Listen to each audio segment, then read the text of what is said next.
इस दुनिया में कुछ ऐसे भी लोग हैं जो बिल्कुल फूस की आग की तरह हैं। जैसे ये फट से भड़क उठ सकते हैं, फिर वैसे ही झट से बुझ भी सकते हैं। इन लोगों के पीछे हमेशा एक ऐसे आदमी का रहना ज़रूरी हो जाता है जो उस आग को बनाए रखने के लिए लगातार फूस मुहैया करता रहे। इन्हीं पंक्तियों से शुरू होता है बड़ी दीदी उपन्यास। ये पंक्तियाँ बताती हैं सुरेंद्र नाथ के बारे में, जिसे बल, बुद्धि, साधन सब उपलब्ध है, फिर भी वह अकेले अपना कोई भी काम पूरा नहीं कर पाता। उत्साहपूर्वक थोड़ा सा काम करके बाकी आलस्यवश छोड़कर बैठ जाया करता है। तब उसे एक ऐसे व्यक्ति की ज़रूरत पड़ती है जो उसे प्रेरित कर सके। उसके इस स्वभाव की वजह है उसकी विमाता। यह विमाता इतनी तत्परता से उसके पीछे लगी रहती है कि बहुधा वह समझ ही नहीं पाता कि उसकी कोई स्वतंत्र सत्ता है भी कि नहीं। उसे कब किस चीज़ की ज़रूरत पड़ेगी और कब उसे क्या करना पड़ेगा, इन बातों के लिए उसे पूरी तरह किसी अन्य व्यक्ति पर निर्भर होना पड़ता है। सुरेंद्र नाथ एमए कर चुका था। एक दिन अपने एक दोस्त के परामर्श पर वह विलायत जाकर उच्च शिक्षा का विचार बनाता है, किंतु उसकी विमाता के बीच में आ जाने की वजह से यह संभव नहीं हो पाता। परंतु अपने मित्र की बात कि ऐसे पराधीन जीवन से भीख मांगकर जीना कहीं अच्छा है, उसके दिमाग में घर कर जाती है और एक रात पिता को पत्र द्वारा सूचित कर वह कलकत्ता जाने वाली गाड़ी पर सवार हो जाता है। कलकत्ता आकर सड़कों की खाक छानते छानते जब वह थक जाता है, तब एक दिन एक आदमी से यूं ही नौकरी दिलाने को कहता है। वह आदमी उसे पढ़ा लिखा जानकर एक अमीर जमींदार के घर जाने को कहता है। उस घर में ब्रजराज लहड़ी रहते हैं, जो पूर्ववंग वर्तमान में बांग्लादेश के जमींदार हैं। वह एक बहुदर्शी आदमी है जो सुरेंद्र नाथ को देखकर ही बहुत कुछ समझ जाते हैं और उसे अपनी छोटी बेटी प्रमिला, जो 7 साल की है, को पढ़ाने का काम दे देते हैं। प्रमिला के अलावा उनका एक बड़ा बेटा शिवचंद और मंझली बेटी माधवी है। माधवी जब 16 साल की थी तभी उसके पति गुजर गए, जिसके बाद से वह अपने पिता के घर में ही रह रही है। पति की मृत्यु के बाद से माधवी एकदम बदल गई है। अपने हृदय में खिलने वाले फूलों के गुच्छे बनाकर वह अंजलि में भर भर कर दीन दुखियों में बांट देती है। ब्रजबाबू की पत्नी की मृत्यु के बाद से बिगड़ी इस घर की व्यवस्था को उसी ने संभाल रखा है। सब उसे बड़ी दीदी कहते हैं। सुरेंद्र नाथ की भी सभी ज़रूरतों का वह बड़े जतन से ध्यान रखती थी। वह सोचता था कि बड़ी दीदी नाम की एक जीवन सत्ता इस घर में है, जो सबको देखती है, सबकी सब जिद्दों को सहन करती है। सुरेंद्र नाथ को जब भी किसी चीज़ की ज़रूरत पड़ती, वह प्रमिला से बड़ी दीदी को कहलवा देता। सुरेंद्र नाथ के ये छोटे मोटे आवेदन मिश्रित अत्याचार करीब हर रोज़ माधवी को सहने पड़ते थे। धीरे धीरे वह इन सब की आदी हो गई थी। सुरेंद्र नाथ की अपने प्रयोजन से अधिक जानने की इच्छा कभी ना होती। पिछले 3 महीने से वह इस परिवार में था। यह अरसा उसने बड़ी दीदी के सहारे बड़े आराम से गुजार दिया। परंतु जब एक बार बड़ी दीदी कुछ दिनों के लिए काशी चली गई, वह इतना और अधिक जान गया कि बड़ी दीदी के बिना उसका काम कतई नहीं चल सकता। एक दिन दोपहर के समय जब ब्रजराज बाबू 2 दिन से जमींदारी देखने गए थे, माधवी ने प्रमिला से पढ़ाई का पूछना शुरू किया तो जानकर हैरान रह गई कि सुरेंद्र नाथ ने इतने दिनों में उसे कुछ पढ़ाया ही नहीं था। वह तो बस अपने में ही मगन रहता था। माधवी ने नाराज़ होकर सुरेंद्र नाथ से प्रमिला को पढ़वाना बंद करवा दिया। तीसरे ही दिन सुरेंद्र नाथ ने वह घर छोड़ दिया, अपनी कुछ पुस्तकें बगल में दबाईं और भूखा प्यासा ही नौकर से कहकर निकल गया। माधवी जानकर बहुत परेशान हुई। नौकरों को भेजकर ढूंढवाने की बहुत कोशिश की पर उसका कुछ पता न चला। एक हफ्ता बीत गया, सुरेंद्र नाथ वापस न आया। माधवी ने अन्न जल लगभग त्याग सा दिया। उधर सुरेंद्र नाथ भूखा सड़कों पर घूमता था। भूख लगने पर वह पानी पी लेता।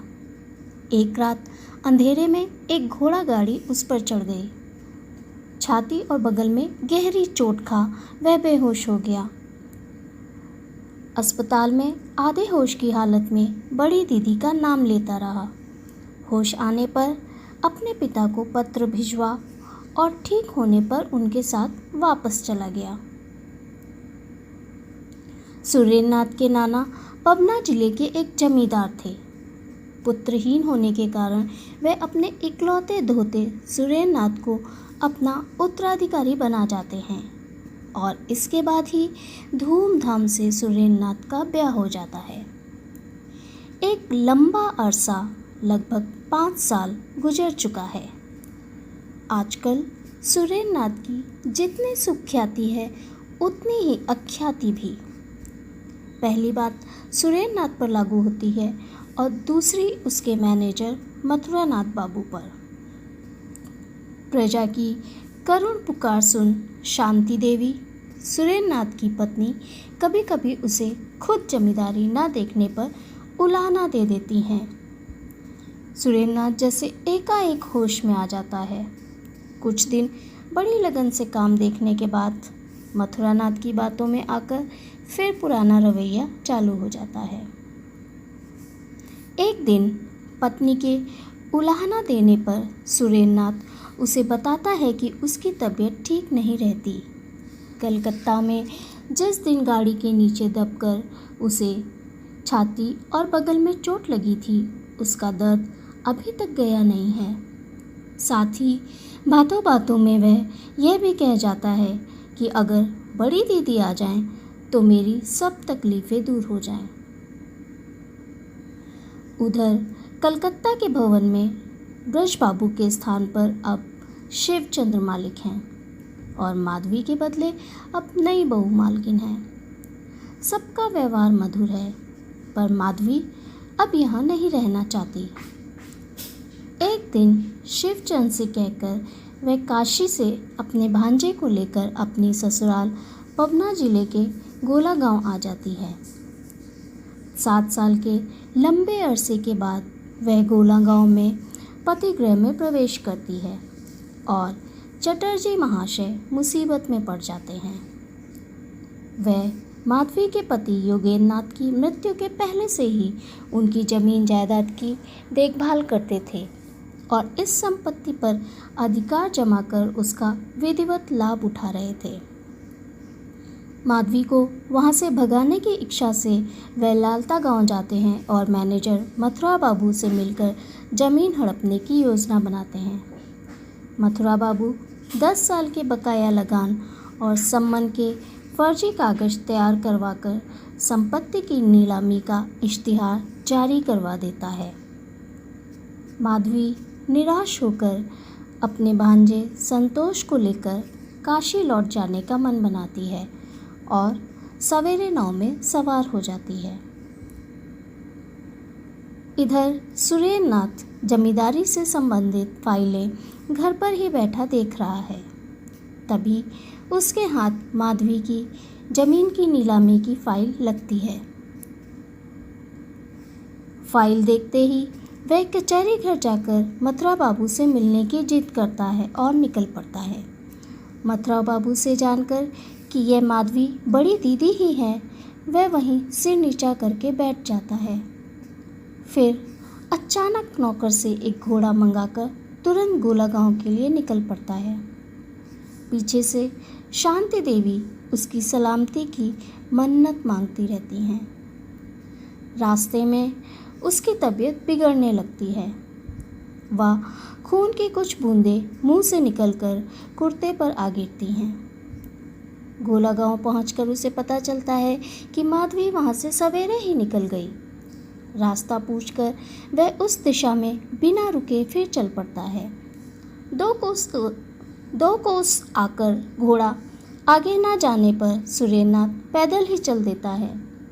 ओठों से रक्त की बूंदें तब भी चू रही थीं।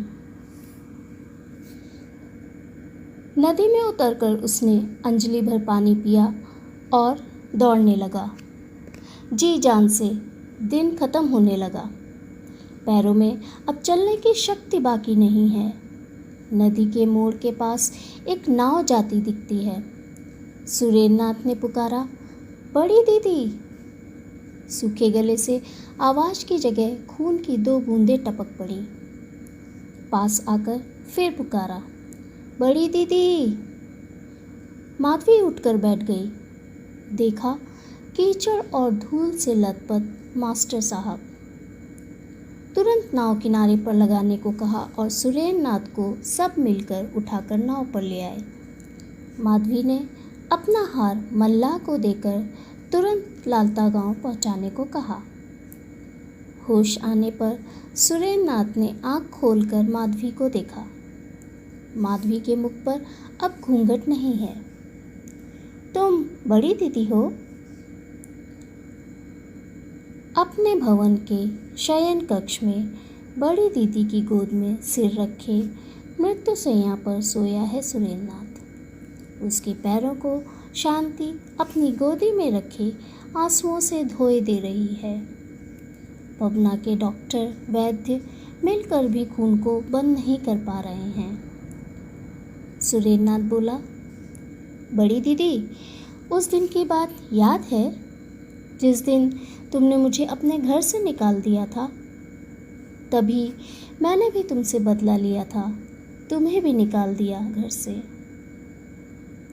तत्क्षण माधवी बेहोश हो जाती है और जब होश में आती है सुरेंद्र जा चुका था।